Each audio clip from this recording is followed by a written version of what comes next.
Bienvenue au guide du maître du donjon. Je m'appelle Adam Bertrand, je suis tech lead chez Accenture Clermont, mais je suis aussi un software craftsman, ou j'aime m'espérer en tout cas. J'aime bien la sécurité informatique. Je suis contributeur communautaire sur le site TryHackMe, qui est un site pour apprendre un peu les bases de la sécurité. Et je suis auxiliairement québécois, dont le petit accent. Non, pas belge, voilà. Donc, est-ce que tout le monde ici sait c'est quoi un CTF, un Capture the Flag? Ah, il y a quelques mains, d'accord. On va l'expliquer quand même. Donc, un Capture the Flag, c'est une ou une série de défis de cybersécurité. Souvent, on va trouver une application ou une machine qui a une vulnérabilité. On doit la craquer et trouver derrière, qu'est-ce qu'on appelle un flag, qui est simplement soit un fichier ou une chaîne de caractères qui prouve qu'on a pu exploiter la faille pour arriver derrière. Il y a des formats plus ou moins complexes. Je pense que celle qui est le plus familier, c'est le format Jeopardy, où tu auras une application ou quelque chose comme ça, tu as un flag derrière et ça vaut des points. Il y a un format qui s'appelle le boot to root, qui est une machine, souvent une VM. Tu la démarres et l'objectif, c'est de devenir root sur la machine, ou le user administrateur sur le système Windows. Il y en a d'autres, Attack Defend, King of the Hill, tout ça. Donc c'est très sympa à jouer, mais si vous êtes ici, c'est parce qu'on veut peut-être essayer d'en créer. Et la création, une des choses les plus importantes pour moi pour la création d'un challenge, c'est de raconter l'histoire. Donc, comme dans Dungeons & Dragons, on raconte une histoire à nos joueurs et on peut s'inspirer par le schéma narratif qui se trouve ainsi. On commence avec un scénario initial. On introduit nos personnages, notre application, notre scénario. On a l'élément perturbateur. Ah, il y a quelque chose qui se passe. Il y a quelque chose qui coince. Il y a quelque chose d'intéressant ici. On a notre déroulement, les quêtes, les périples. On avance. On cherche, on trouve. On ne trouve pas. On tombe dans des trous. C'est normal. On a notre dénouement. Le dragon est vaincu. On arrive à bout, on trouve le flag. On arrive à notre situation finale, mais on a réussi. Tout va bien. Ou on n'a pas réussi et on essaie encore plus tard. C'est possible aussi. Bon, on n'a rien compris. On va chercher un exemple. Une façon que j'aime bien essayer de trouver l'histoire que je veux faire, c'est aussi de décrire aussi la chaîne, qu'est-ce qu'on appelle la chaîne de frappe. C'est-à-dire comment est-ce qu'on va arriver à notre objectif. Quel passage qu'on veut faire pour notre joueur. Pardon. Donc, je vais parler d'une technique qui est pratique, c'est du storyboarding. C'est utilisé beaucoup en cinématographie, en animation. On peut l'utiliser un peu aussi. On peut commencer par dessiner des choses. Moi, j'aime bien dessiner. Je ne dessine pas forcément très bien. J'écris pas forcément très bien non plus. Je suis désolé, c'est pas grave. Le but, donc, c'est le narratif d'une machine que j'ai créée, la première machine que j'ai créée, qui s'appelle Git Happens. Donc, dans ce scénario, on a un développeur que j'ai appelé Bob. Bob, il est sympa. Il a écrit une belle page web, une page de login. Mais bien sûr, il n'a pas écrit super bien. Nous, le hacker à côté, ici là, on est là pour... non, on n'est pas forcément un hacker, on peut être un pentester. C'est gentil hacker ou un mauvais hacker. On se voit à cette page de login, on dit il nous faut un mot de passe. Bon, c'est compliqué, on ne sait pas c'est quoi le mot de passe. Le mot de passe est peut-être un peu compliqué. Donc, qu'est-ce qu'on va faire? Mais on va scanner la machine, on va regarder, on va fouiller. On trouve un petit truc, un repo.git, qui est exposé. Ah, Bob a dû déployer sa machine en faisant un git clone. C'est très pratique, mais qu'est-ce qu'on peut faire avec ce point git? On peut la télécharger avec wget ou quoi d'autre, et on peut fouiller les logs. Et bien dans les logs, malheureusement, le mot de passe est en clair, et puis on a trouvé le flag. C'est une machine très simple.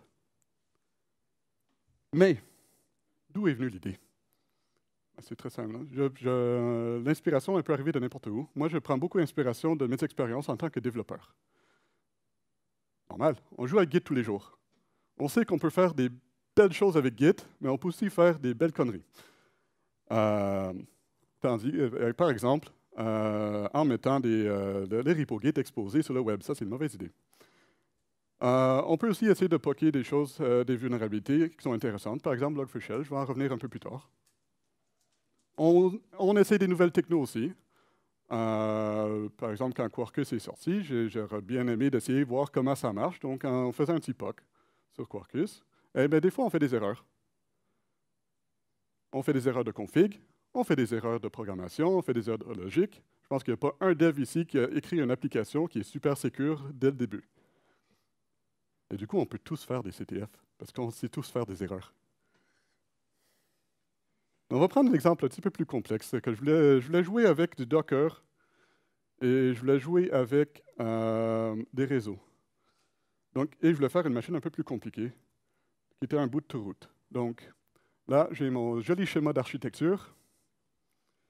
Et j'étais limité à une VM, mais comment on peut simuler un réseau avec du VM? Mais Docker, bien sûr. Donc, j'ai un container avec mon front-end, il y a un Nginx auxiliairement, j'ai un container avec un API, tout ça sur un réseau ensemble, public. Bon, oui, public. Et puis, j'ai caché un container de dev sur un réseau interne. Et c'est lui, bien sûr, qui contient un des flags. Donc, comment y accéder? Et c'est ça que je voulais voir. Qu'est-ce qu'on pourrait faire là-dessus? Eh bien, on va passer par la chaîne de frappe, c'est très simple. On va passer par un TSSRF. On va fouiller, on va trouver l'API. L'API permet de faire une requête HTTP à quelque part. C'est très bien, ça marche. Et si on fouille encore, on voit des références un peu à cette API dev. Ah, peut-être quelque chose de bien là-bas. Mais on n'arrive pas à le frapper directement. Mais si on fait du HTTP, on arrive à un API qui est semblable, mais qui utilise du curl. Tout le monde sait qu'utiliser du curl en ligne de commande dans une application, c'est très bien, hein, c'est très sécurisé. Sauf si on met un point-virgule entre deux. Et puis, on a une injection de commande. C'est très simple. Après, on peut fouiller sur la machine, on trouve un flag, et on trouve une séquence de chiffres avec un petit toc-toc. C'est un petit indice pour dire qu'il y a du port knocking. Port knocking, c'est on ping la machine avec une série de ports, et à un moment donné, il y a quelque chose qui va peut-être s'ouvrir. C'est un moyen d'offusquer des choses. C'est pas très sécurisé, en fait, mais c'est drôle. Et puis, si on fait cette séquence, mais on a un port Docker qui s'ouvre. Le port TCP Docker. Eh bien, avec le port TCP Docker, on peut faire des choses très, très, très amusantes. Comme, par exemple, créer une machine en étant en route. On bind un volume sur notre hôte. On a effectivement un root sur notre hôte. On peut y mettre une clé SSH et voilà, juste pour avoir l'accès permanent. Et on est root sur notre hôte. On a gagné.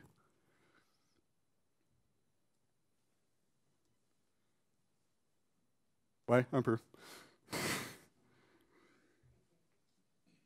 Donc ça, c'était la deuxième machine que j'ai faite, et probablement toujours une de mes préférées parce que c'est le plus fun. Et ça donne aussi un scénario un peu plus réaliste que juste mettre un point Git sur une appli web. Mais pourquoi faire tout ça? Mais déjà, c'est pour apprendre. J'ai appris beaucoup de choses sur Quarkus, sur Docker, sur comment faire des réseaux Docker, sur un paquet de choses. Qu'est-ce qu'il ne faut pas faire surtout aussi? Ça, c'est intéressant. Mais aussi, c'est bon pour aider les autres à apprendre.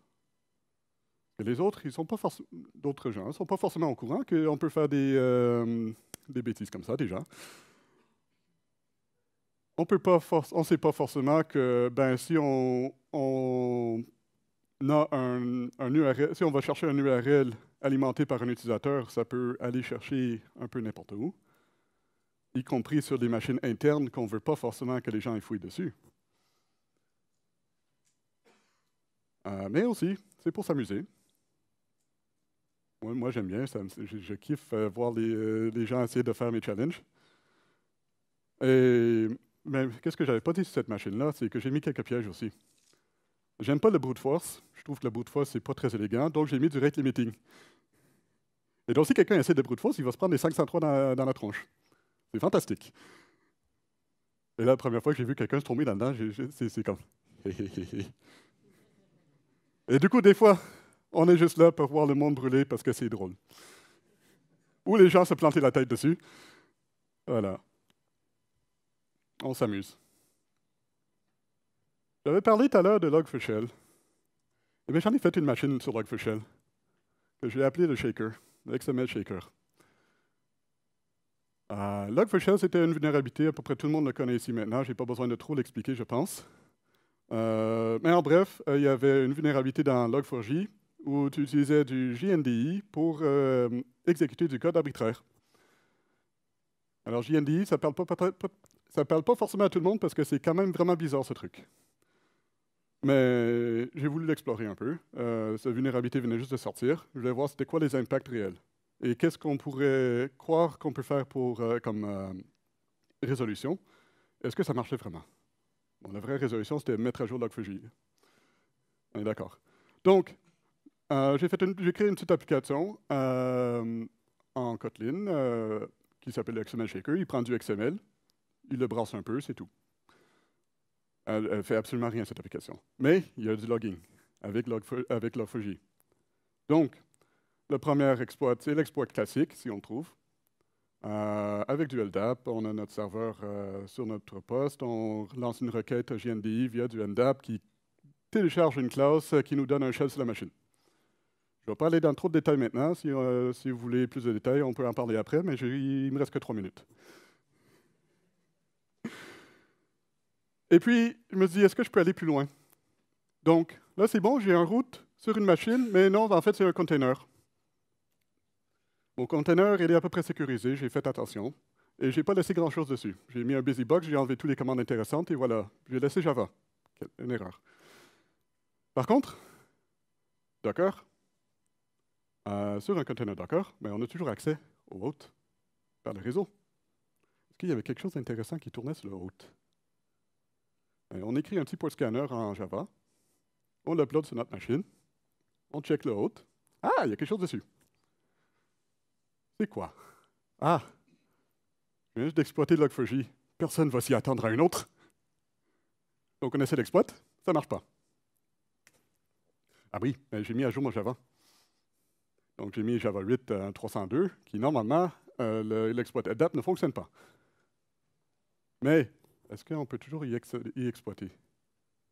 Donc, je me suis cassé la tête dessus parce que je ne savais pas si c'était possible ou pas. Je me suis cassé la tête dessus pendant 8 heures, non 10 heures même. J'ai regardé la doc dans tous les sens sur Internet. J'ai appris plus de choses sur JNDI que j'ai voulu apprendre. Et éventuellement, j'ai trouvé une piste via une autre exploit qui utilise du RMI pour faire exactement la même chose. Donc, je me suis construit un serveur RMI avec copie-coller de l'Internet, là, bien sûr, sinon c'est pas drôle. Bon, mais quand même. Et puis, j'ai réussi à exploiter cette deuxième faille. Et puis, trouver la dernière flag. Et c'était fantastique. Celui-là, elle est sur TryHackMe aussi.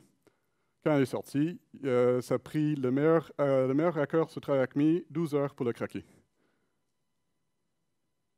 Et j'ai eu beaucoup de commentaires du style « Pourquoi? » Donc, tout le monde sait faire du CTF. On est tous développeurs, on sait comment en faire. Donc, quelques petits conseils que je trouve utiles. Trouve un thème, raconte ton histoire. Raconte une histoire d'un développeur, raconte ton histoire, l'histoire que tu veux raconter. Laisse libre retour à ta créativité. On peut faire tout et n'importe quoi. En sécurité, c'est un champ tellement vaste que tout est connu. Tout est inconnu encore. Automatiser le plus possible, ça c'est bien, surtout quand tu veux corriger des bugs. C'est plus facile si tout ton processus de création est automatisé. Tester encore. Demande à un ami.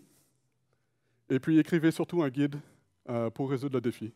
Ça va t'aider aussi à mieux expliquer ton histoire et qu'est-ce que tu veux raconter. Quelques petites ressources par ici. Le QR code, c'est le lien vers les slides. Et puis, merci beaucoup.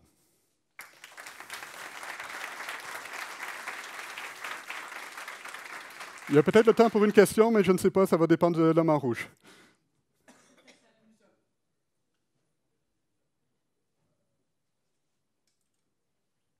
Autre question, donc c'était très clair. Ah, bon. La question, c'est est-ce que c'est facile de monter des environnements? Moi, j'utilise des VM pour monter mon environnement. Je un VMware ou même un VBox, un VirtualBox, ça marche très bien. Télécharger un OS, un Linux, c'est plus facile en général.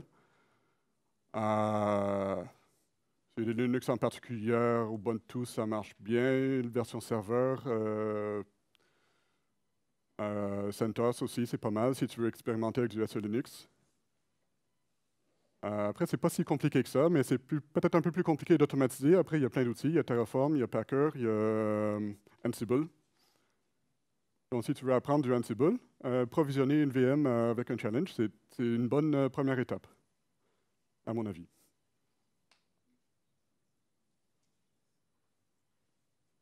Laissez ça jusqu'à temps de tout le monde prendre des photos. Non, c'est bon? Eh bien, merci.